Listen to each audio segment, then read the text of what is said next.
Are you afraid of getting a haircut? Do you have an actual fear?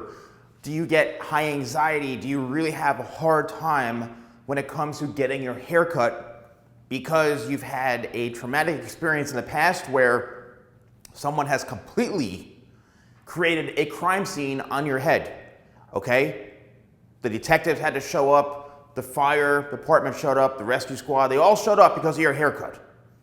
And that's caused you to have a fear of getting a haircut, or you may go, once a year to get your little trim, or you just bounce around from place to place, or you just don't want to get a haircut. You just keep growing your hair out, whether you're, it doesn't matter how long your hair is or whatever. It's one of those things that I actually did meet someone, and I did a story on her because she had, she was afraid to go get her haircut because she had such a bad experience.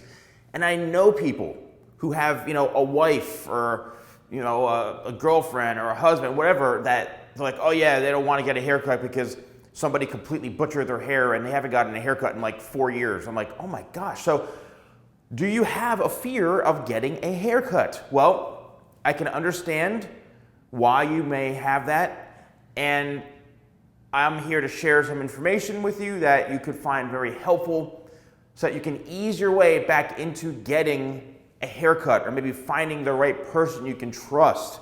So the first thing is, go back and think about what happened that caused you to not want to get a haircut, right? I know it's like, oh, I don't want to think about it, but that's the main reason why you're not getting a haircut, because you keep thinking about what happened.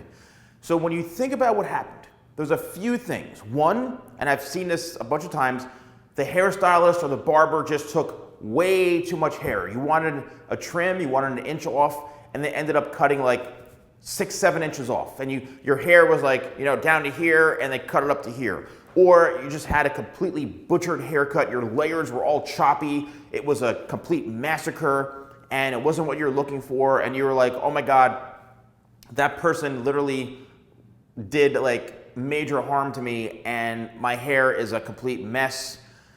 I don't want to ever get a haircut again. Okay, so most of the time, I'm assuming, and this is a high chance, that the person who cut your hair simply did a horrible job.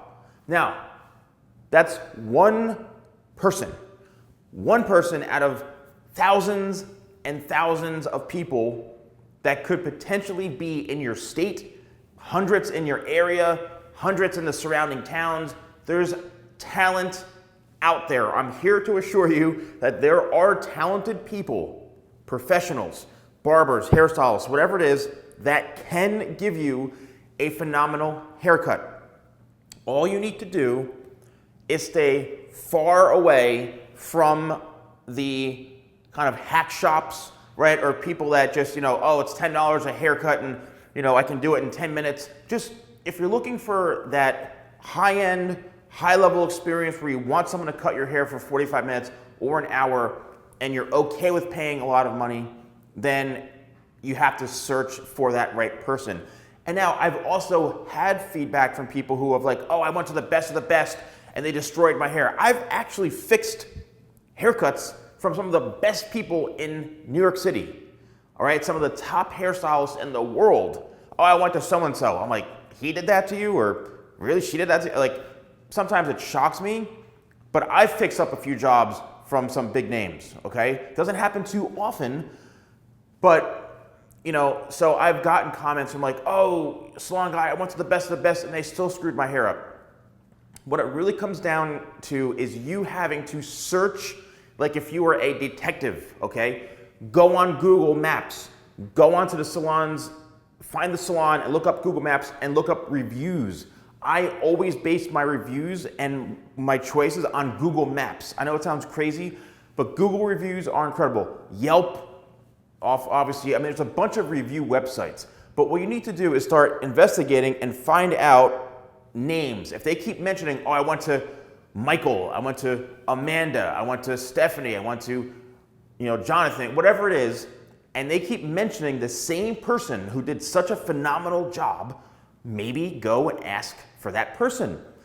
Or call up and make a consultation, okay? Whether it's a 15-minute consultation, go in and feel comfortable with the person. That's what you need to do. You need to feel comfortable with that person and let them know that you had a really, really bad experience in the past. You're afraid of getting your haircut. You know, can we just start with like a light trim, just clean up the ends, get comfortable and build a relationship. That's how you ease your way back into, right, getting your haircut on a more regular basis and feeling better about yourself. There's no reason why you should keep yourself in the house trapped all day and not want to get a haircut and, you know, have your hair looking awful because, you know, you haven't had a haircut in 4 years. You know, I know it's a traumatic experience, but you can find people out there who can do a good job. Go on Instagram, look at their work, make sure, maybe just pop in and look around one day. Hey, I'm just looking around. I'm thinking about maybe coming here one day. Just walk in and check it out. What kind of environment is there? What kind of vibe are you getting? Do you like the place? Are they friendly to you? You have every right to go do that, right? You're gonna be paying for a service. So just put the effort in, right? And be happy and find someone who can give you a good haircut and make you look good and feel good again, because you shouldn't have to go through this for the rest of your life, okay? There's talented people out there. I know for a fact, I've seen it firsthand. I've seen some, you know, monstrosities, but I've also seen some really, really great work. So please, if you have an experience, if you have a story, let me know in the comments below. If this has helped you, okay? If I'm trying to help you here, if you feel that much better just from hearing me, then I'd love to know in the comments below. And that's it. So good luck. Let me know if you found someone. Follow my advice. Thanks for watching, and I'll see you soon.